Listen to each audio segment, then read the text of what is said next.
माननीय डॉक्टर मनमोहन सिंह की योगदान की चर्चा जरूर।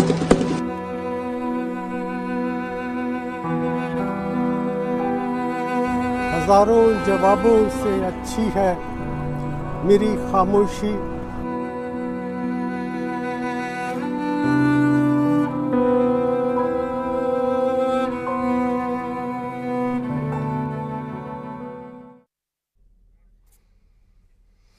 तो पूर्व प्रधानमंत्री मनमोहन सिंह का कल रात दिल्ली एम्स में निधन हो गया।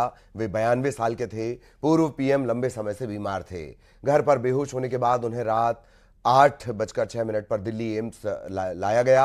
हॉस्पिटल बुलेटिन के मुताबिक उन्हें इमरजेंसी वार्ड में भर्ती करवाया गया और रात 9:51 पर उन्होंने आखिरी सांस ली। उनका अंतिम संस्कार राजकीय सम्मान के साथ किया जाएगा। पूर्व प्रधानमंत्री मनमोहन सिंह के अंतिम दर्शन के लिए प्रधानमंत्री नरेंद्र मोदी दिल्ली में उनके घर पहुंचे, उन्हें श्रद्धांजलि दी, उनकी पत्नी के साथ इस कठिन समय में दर्द को साझा किया। प्रधानमंत्री नरेंद्र मोदी के साथ गृह मंत्री अमित शाह और केंद्रीय मंत्री जेपी नड्डा ने भी पूर्व प्रधानमंत्री मनमोहन सिंह को नमन किया।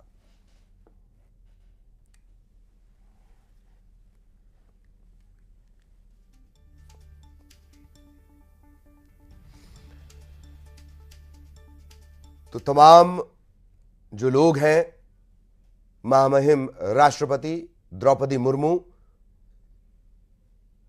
उपराष्ट्रपति धनखड़, प्रधानमंत्री मोदी, केंद्रीय गृह मंत्री अमित शाह, केंद्रीय मंत्री जेपी नड्डा और गांधी परिवार, इन सभी ने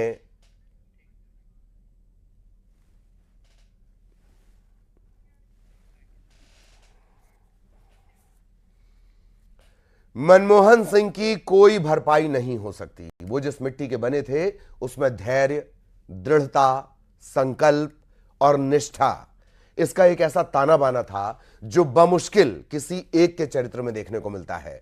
यही वजह है उनके जीवन से जुड़ी अनगिनत कहानियां हमेशा चर्चा के केंद्र में रहेंगी।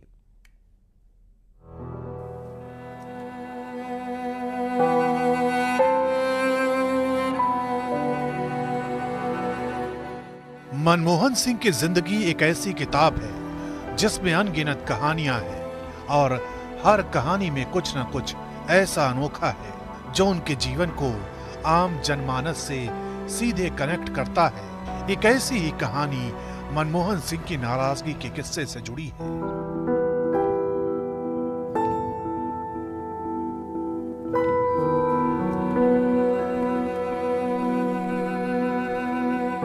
क्योंकि माना जाता है कि किस्मत ने कई बार उनका साथ दिया। इसका अंदाजा ऐसे ही लगाया जा सकता है कि शुरुआती दिनों में मनमोहन सिंह अपनी सही बात को लेकर किसी के सामने भी अड़ जाते थे। आमतौर पर यह रवैया किसी को नुकसान पहुंचा सकता है, लेकिन मनमोहन सिंह के साथ ऐसा नहीं था। उन्हें इस चीज का फायदा पहुंचता था। दरअसल ये बात उन दिनों की है जब मनमोहन सिंह कैम्ब्रिज से लौटे थे। उन्हें व्यापार विभाग में सलाहकार नियुक्त किया गया था। तब इस विभाग के मंत्री ललित नारायण मिश्र हुआ करते थे। कैबिनेट में भेजे गए एक नोट ने ललित नारायण मिश्र को मनमोहन सिंह से नाराज कर दिया था।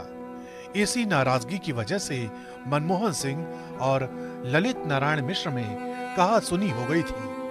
तब मनमोहन सिंह ने गुस्से में ललित नारायण मिश्र से कहा था कि वो दिल्ली स्कूल ऑफ इकोनॉमिक्स में अपनी प्रोफेसर की नौकरी पर वापस चले जाएंगे।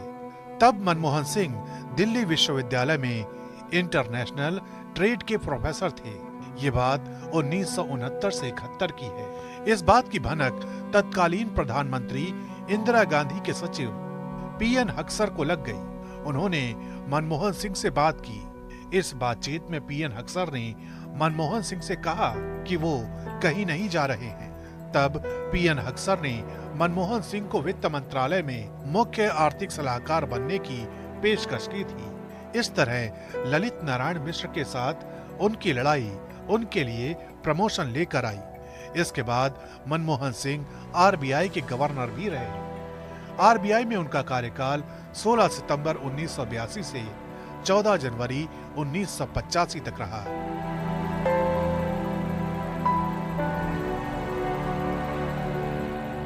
लेकिन मनमोहन सिंह का ये किस्सा यहीं तक नहीं है। 1986 में एक मौका ये भी आया जब राजीव गांधी से मनमोहन सिंह बेहद नाराज हो गए थे। इतना ही नहीं, विदेश व्यापार विभाग के मंत्री से भी मनमोहन सिंह खफा हुए थे।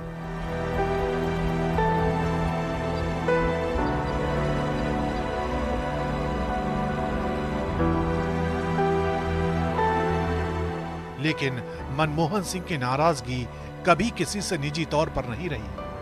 हालांकि अपने राजनीतिक विरोधियों को जवाब देने के लिए वो शेर व शायरी का इस्तेमाल जरूर करते थे। हजारों जवाबों से अच्छी है मेरी खामोशी, न जाने कितने सवालों की आबरू रखी। मनमोहन सिंह की अनसुनी कहानियों में ये किस्सा भी शामिल है कि मनमोहन सिंह जिस पंजाब यूनिवर्सिटी में पढ़े वहीं प्रोफेसर बने, बिना चुनाव लड़े 2 बार देश के प्रधानमंत्री बने। उनके नाम राज्यसभा से पीएम बनने का भी रिकॉर्ड है। इसके अलावा मनमोहन सिंह के जिंदगी से जुड़ा एक और बेहद दिलचस्प किस्सा है। ये किस्सा कैम्ब्रिज के दिनों का है। चूंकि मनमोहन सिंह का शुरुआती जीवन गांव में बीता था, जहां लोग सूरज उगने के साथ ही नहा लेते थे, इसलिए मनमोहन सिंह ने इंग्लैंड जाकर भी अपनी इस आदत को नहीं बदला। भीषण सर्दी के बावजूद वो हर रोज सुबह 4 बजे नहा लेते थे। ये बात मनमोहन सिंह के दोस्तों को बेहद हैरान करती थी। लेकिन राजनीति में सबसे ज्यादा उनकी चर्चा इसी बात को लेकर होती थी कि मनमोहन सिंह बेहद कम बोलते हैं। संजय बारू ने अपनी किताब में जिक्र किया है, मनमोहन सिंह बेहद शर्मीले और शांत स्वभाव के हैं। जब दूसरे बात करते हैं तो वे खुश होते हैं। मनमोहन सिंह को लगता है कि उन्हें बोलना नहीं पड़ेगा। मनमोहन सिंह हमेशा के लिए मौन हो चुके हैं, लेकिन वो अपने पीछे एक ऐसी राजनीतिक विरासत छोड़कर गए हैं जिसके पद चिन्हों पर चलकर देश की तरक्की का भागीदार बना जा सकता है।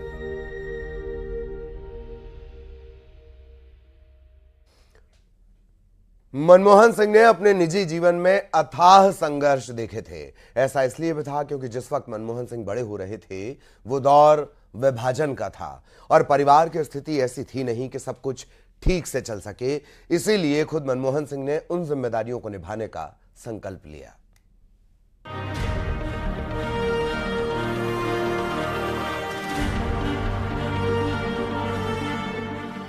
मनमोहन सिंह एक ऐसे राजनीतिक किरदार थे जिन्हें सत्ता और विपक्ष में बराबर सम्मान हासिल था।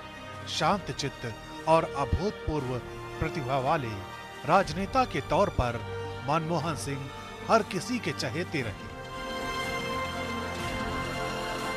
ये सम्मान उन्होंने ऐसे ही हासिल नहीं किया था।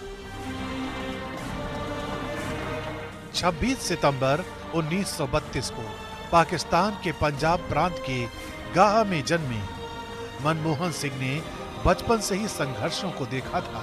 बेहद कम उम्र में उनकी मां का निधन हो गया, लिहाजा दादी के पास उनका बचपन बीता।